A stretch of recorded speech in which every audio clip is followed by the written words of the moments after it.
What's going on, y'all, man? This is from 247 Sports. It said, who had the better running back class? You got 2014 and 2017. So, players, 2014, Leonard Fournette, Dalvin Cook, Nick Chubb, Joe Mixon, Christian McCaffrey. The bottom down below, Cam Akers, J.K. Dobbins, Najee Harris, Jonathan Taylor, and DeAndre Swift. So who had the better class? I think it's pretty clear cut, man. If I had to say, it's 2014, right?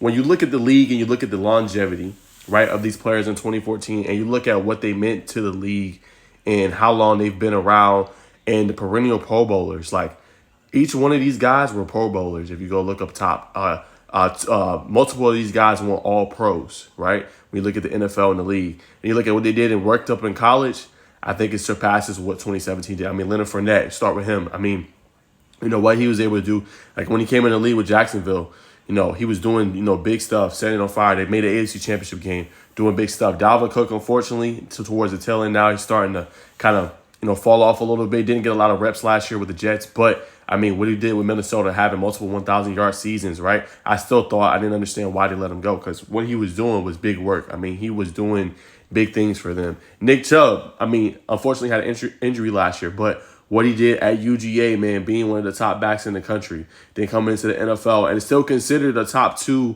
back in the league right now. I mean, multiple All-Pros, multiple 1,000-yard seasons, just next level. Then you got Joe Mixon, same thing, man. I mean, multiple Pro Bowl seasons for him, just had another 1,000-yard season. We'll see what the Bengals do with his contract and stuff like that. But, I mean, he has been considered one of the top backs as well. And then you got Christian McCaffrey, man. I think a potential future Hall of Famer, man. What he did in the Super Bowl, I thought was really, really excellent. Over 180-plus scrimmage yards. He was Offensive Player of the Year this past season.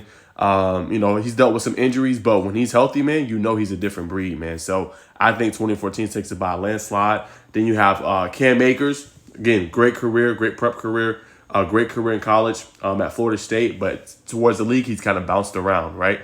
J.K. Dobbins showed the potential at Ohio State, but same thing. He's been, gone with injury, just coming off a torn Achilles. We haven't seen his true potential in the league just yet. Najee Harris, great college player. Was phenomenal with the Alabama team that ended up winning a national championship. But since he's been in the league, they haven't had the best offensive line. You haven't seen those numbers. And right now, y'all, he is splitting carries with Jaylen Warren. Then you look at Jonathan Taylor, who might be the best back of this whole group. Again, straight, strong potential.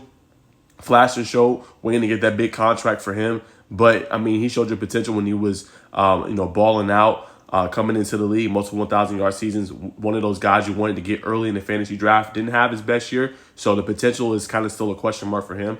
We don't really know yet. Same with Najee Harris. Let's see what he can do. And then DeAndre Swift, again, flash. Detroit was one of their lead backs, did big things, just went to Philly. We'll see what his future holds. But I think without a doubt, man, I think 2014 wins it by a landslide. But y'all let me know which class was better, 2014, 2017. I think it's 2014 uncut. I don't think it really compares in my opinion.